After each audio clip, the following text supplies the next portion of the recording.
अगर कुरान हमेशा महफूज था तो फिर उसे एक किताब की शक्ल में जमा क्यों किया गया? ये सवाल सदियों से मुसलमानों के जहन में गर्दिश करता रहा है। आइए जानते हैं जमा कुरान की मुस्तनद और हैरत अंगेज तारीख। कुरान मजीद तकरीबन 23 बरस के अरसे में नाजिल हुआ। हर नाजिल होने वाली आयत सहाबाए किराम पाए फौरन हिफ्ज कर लेते थे। साथ ही वही को मुख्तलिफ चीज़ों पर तहरीर भी किया जाता था। खजूर की शाखें भी कुरान लिखने के लिए इस्तेमाल होती थी। चमड़े के टुकड़ों पर भी आयात मुबारका महफूज की जाती थी। जानवरों की चौड़ी हड्डियों पर भी कुरान तहरीर किया जाता था। यूं कुरान सीनों में भी महफूज था और तहरीरों में भी। कुरान सिर्फ लिखा ही नहीं जाता था बल्कि सैकड़ों सहाबाए किराम उसे मुकम्मल हिफ्ज भी कर चुके थे। जब भी नई आयात नाजिल होती मुसलमान उन्हें फौरन याद कर लेते थे। रसूल अकरम सल्लल्लाहु अलैहि वसल्लम ने वही लिखने के लिए मखसूस कातिब भी मुकर्रर फरमाए थे। हजरत ज़ैद बिन साबित रज़ी अल्लाह अन्हो मुमताज़ कातिबीन वही में शामिल थे। इस तरह कुरान तहरीर और हिफ्ज दोनों सूरतों में मुकम्मल महफूज था। रसूल अकरम सल्लल्लाहु अलैहि वसल्लम के विसाल के बाद उम्मत को नए चैलेंजेस का सामना कर इसी दौरान ग़ज़वा यमामा पेश आया, जो इस्लामी तारीख का एक अहम मोड़ साबित हुआ। इस जंग में कुरान के बहुत से हिफाज जामे शहादत नोश कर गए। ये खबर हजरत उमर बिन खत्ताब के लिए शदीद तशवीश का बायस बनी। उन्होंने महसूस किया कि अब कुरान को एक मुसहफ में जमा करना वक्त की अहम जरूरत है। हजरत उमर अफदादहा फौरन हजरत अबू बकर सिद्दीक की खिदमत में हाजिर हुए। उन्होंने अर्ज किया, कुरान को एक मुसहफ में जमा कर लेना चाहिए।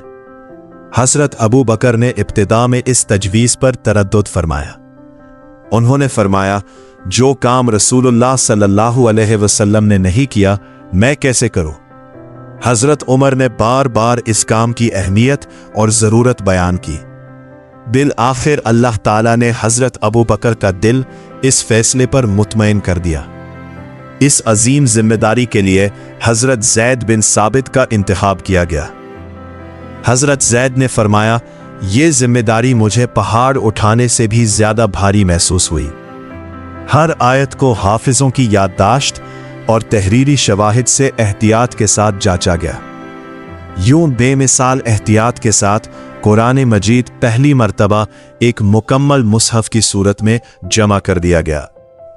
ये मुकम्मल मुसहफ पहले हजरत अबू बकर सिद्दीक रहमतुल्लाह हजरत अबू बकर के विसाल के बाद ये हजरत उमर की अमानत बन गया और हजरत उमर के बाद ये मुसहफ हजरत हफ्सा के पास महफूज रखा गया।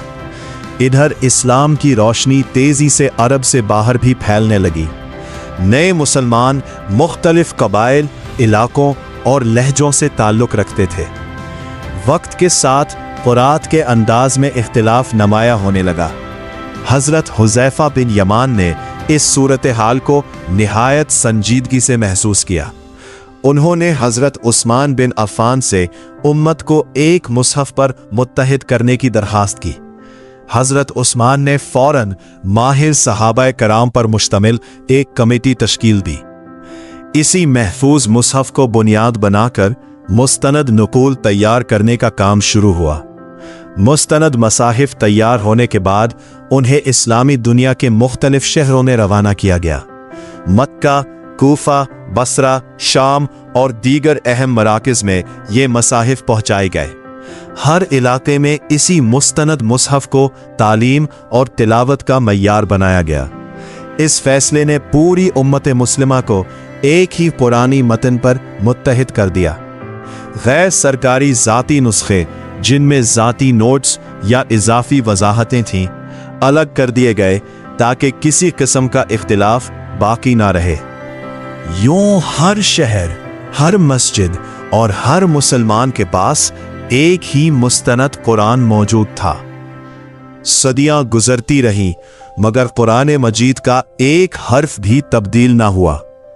आज भी दुनिया के हर कोने में पढ़ा जाने वाला कुरान वही है जो 1400 साल पहले था। ये सिर्फ तारीख नहीं बल्कि अल्लाह ताला के इस वादे की रोशन दलील है कि कुरान हमेशा महफूज रहेगा। अगर आपको ये डॉक्यूमेंट्री पसंद आई हो तो वीडियो को लाइक करें, अपने दोस्तों के साथ शेयर करें और मज़ीद मुस्तनद इस्लामी डॉक्यूमेंट्रीज़ के लिए द डॉक्यूमेंट्री वॉल्ट 21 को ज़रूर सब्सक्राइब करें।